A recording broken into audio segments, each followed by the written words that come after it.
Mes chers compatriotes, bonsoir. Ah, San Andreas, notre bel État. Quel État d'ailleurs. L'État où les rêves deviennent réalité, où les affaires prospèrent et, soyons honnêtes, c'est vrai, je peux l'avouer à un moment donné, ça tire un peu dans tous les sens, presque parfois tout le temps. Pas tout le temps, mais un peu.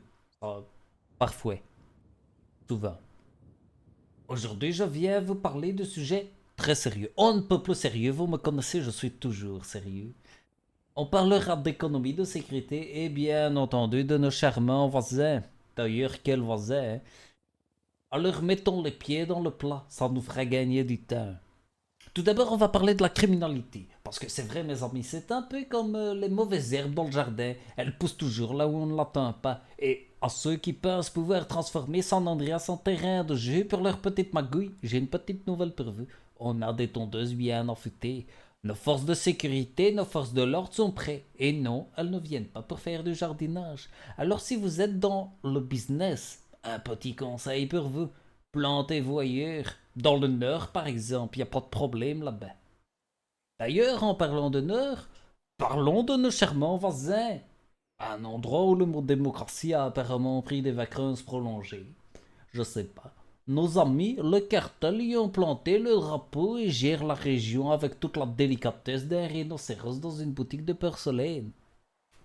Certains pourraient penser qu'on va leur dérouler le tapis rouge et leur envoyer des cadeaux commerciaux. Mais laissez-moi vous clarifier quelque chose.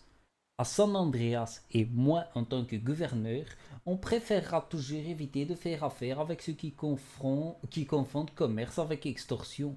Nous avons donc décidé de couper les ponts, non par manque de courtoisie, mais plus par instinct de survie économique.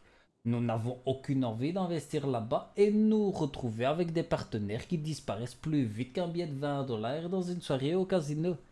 Donc, pour nos chers voisins du Nord, chacun chez soi, chacun ses affaires et surtout, chacun son ambiance.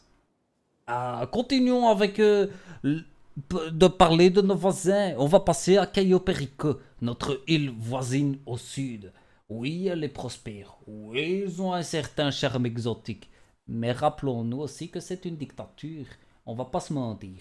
Ce n'est pas exactement notre tasse de thé. Donc oui au commerce, mais avec précaution. Pas question de plonger les deux pieds dans la baignoire sans avoir vérifié la température de l'eau. Et pour ceux qui craignent que notre économie puisse flancher, je vous rassure tout de suite.